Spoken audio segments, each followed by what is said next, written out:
Pelosi gets blindsided by her own party after winning the House.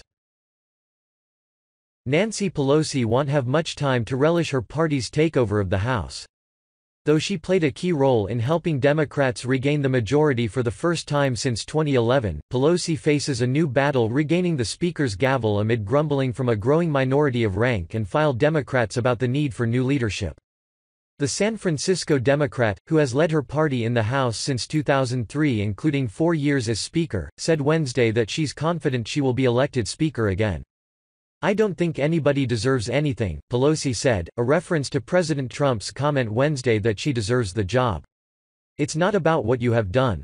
It's about what you can do. And I think I'm the best person to go forward to unify, to negotiate."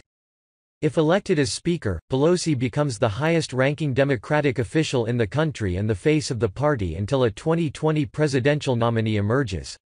But the job, which will largely be decided November 28 by an internal party vote, isn't in the bag yet. A final House floor vote won't be held until January 3. Several Democrats, including some incoming lawmakers, publicly distanced themselves during the midterm campaign from Pelosi, who is vastly unpopular with conservatives and less so with progressive liberals. Republicans successfully used her as an electoral wedge issue, forcing Democratic candidates to take a stand on whether they would vote for Pelosi as Speaker if given the chance. About 36 Democratic candidates in competitive races came out against Pelosi to varying degrees, according to surveys of news reports, but the vast majority of them are not expected to win their elections. As of Wednesday afternoon, 11 had won. An additional 6 are in races that haven't been called.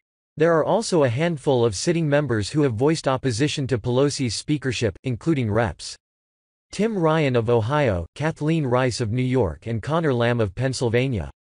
Moves to topple Pelosi are nothing new but rose dramatically in recent years, and especially as Democrats' opportunity to take the House emerged. Critics have long pushed for new leadership, but Pelosi's effectiveness and fundraising prowess have typically allowed her to beat back challengers. During the campaign, Pelosi insisted that Democratic candidates in competitive House districts were free to distance themselves from her if needed.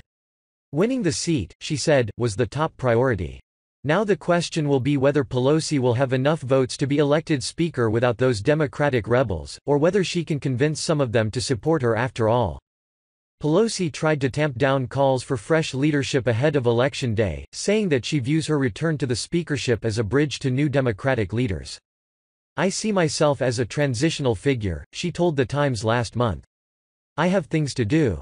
Books to write, places to go, grandchildren, first and foremost, to love." Pelosi's skeptics warn the transition argument may not resonate with the new class of Democrats.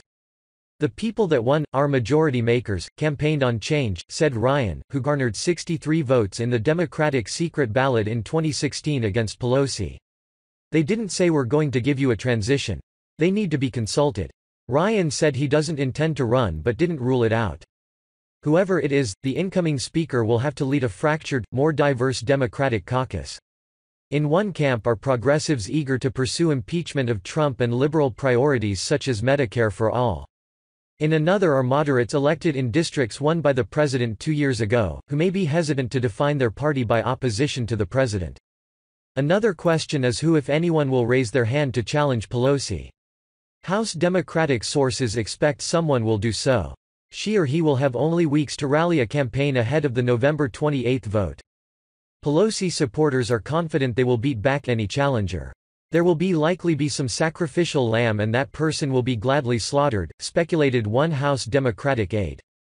An anti-Pelosi sentiment among Democrats will likely soften after the party's House victory. "Obviously you don't fire the coach after you win the World Series," said Rep.